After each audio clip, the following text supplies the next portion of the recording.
Pardon me.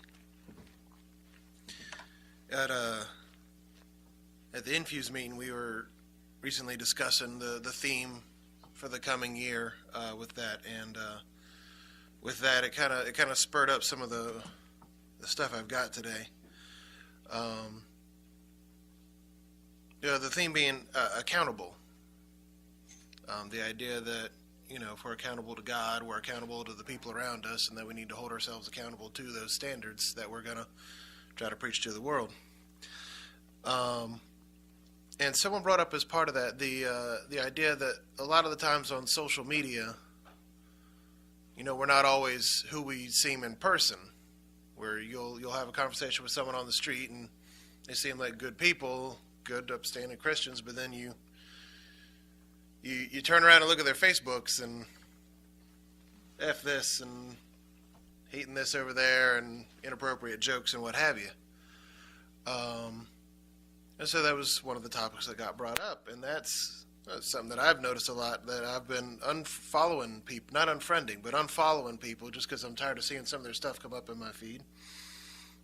And especially when it's ever these tragic stories of, this person committed whatever horrible act, killed their kid or shot this guy, or because, and a lot of the retort on that is someone ought to do the exact same thing to him.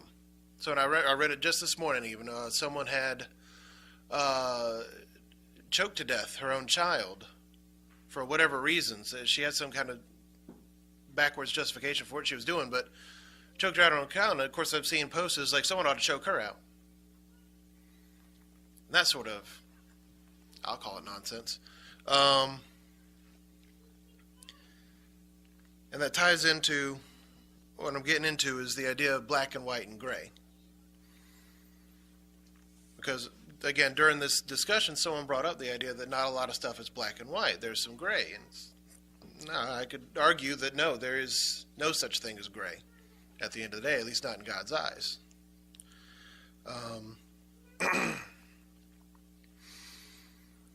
Because the idea of the gray, I want to go to Matthew 5:37. I'll go ahead and read it real quick because I got it up here. But let your communication be yea, yea, and nay, nay. For whatsoever is more than these cometh of evil. The idea that your yes needs to be a yes and your no needs to be a no. Black and white. Anything else in the middle is evil. And the reason I think for that is when you're in the middle, if you're in that gray area and you're justifying your actions through the gray, what the gray is, when you think about it, gray is, the most common example of that is little white lies. How do you like my new haircut?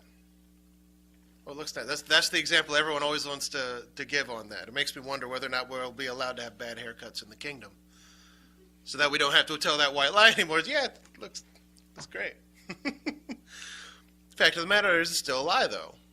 It's still a lie. It's, I've said it up here recently. I know before, we all know sin, no matter what sin it is, it's all measured equal at the end of the day.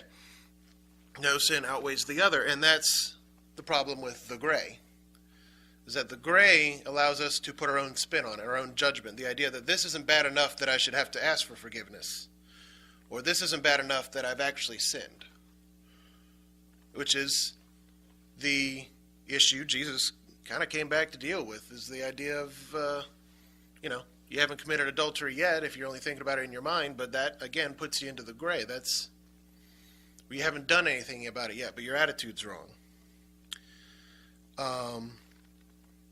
John 8, 3 through 11, we all know this story. I'll go there myself right quick so I can read it. This is, I apologize because I think I brought this one up recently as well. But the woman that got brought before Jesus after being caught in adultery. So, and the scribes and Pharisees brought unto him a woman taken in adultery, and when they had set her in the midst, they said unto him, Master, this woman was taken in adultery in the very act. Now Moses in the law commanded us that such should be stoned, but what sayest thou? This they said, tempting him that they might have to accuse him. But Jesus stooped down and with his finger wrote on the ground as though he heard them not. So when they continued asking him, he lifted himself up and said unto them, He that is without sin among you, let him first cast a stone at her. And again he stooped down and wrote on the ground. And they which heard it, being convicted by their own conscience, went out one by one, beginning at the eldest, even unto the last. And Jesus was left alone, and the woman standing in the midst. When Jesus had lifted himself up, and saw none but the woman, he said unto her, Woman, where are those thine accusers? Hath no man condemned thee? She said, No man, Lord. And Jesus said unto her, Neither do I condemn thee. Go and sin no more.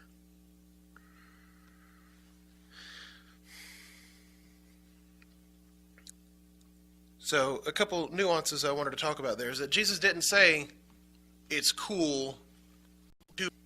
He said don't do it anymore. He said don't sin no more. He recognized her sin.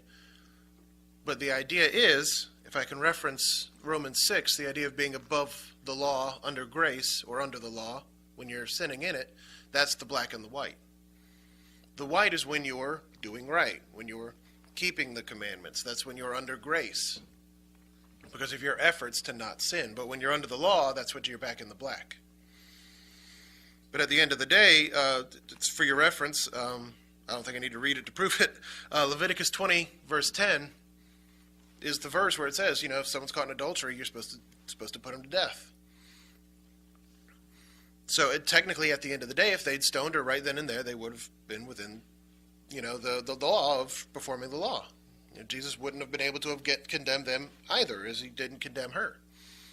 That's what the law would have said. He could have technically partaken in it. He could have thrown the first one if he'd wanted to. And that would have been how the scene played out.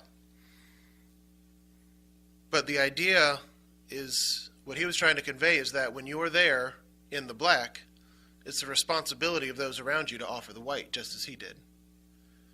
It's not gray, where it's worth forgiving this person but not worth forgiving another. It's the idea that while we are yet enemies with him, he stooped down, reached out of the white, and pulled us out of the black with his own death, his own sacrifice. Hopefully stirring within us an attitude of forgiveness, of mercy, of love.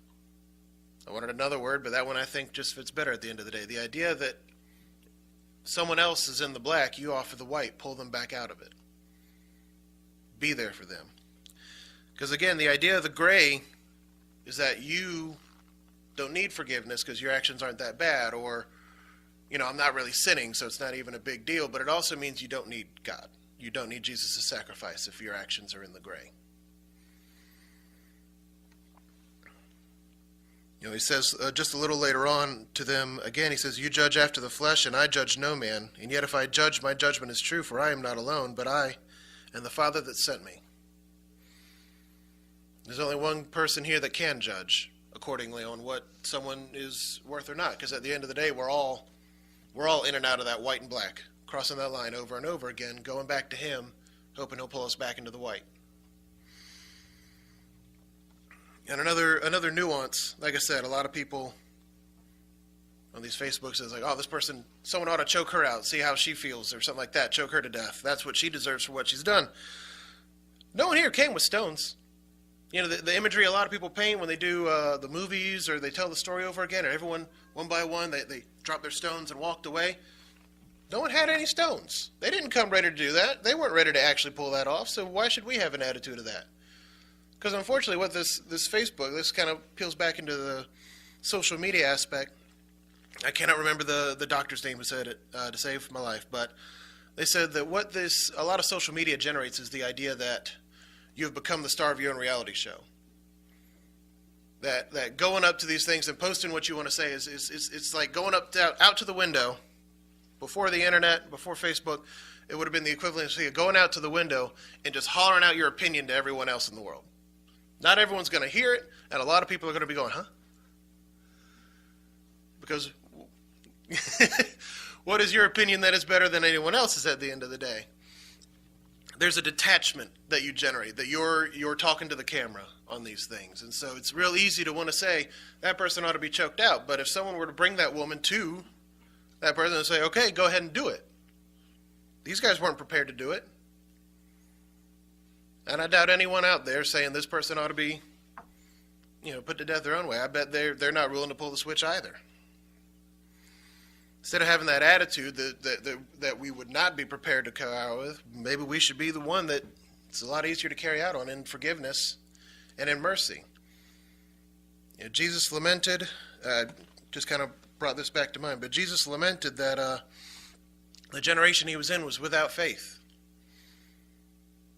And that's kind of the generation. I mean, at the end of the day, all of us and all our attitudes and everyone out there in the world is a product of generations of more and more of the same sinful attitudes. None of us came up with it, but we're dealing with the generations of other people who decided this is the way to go. In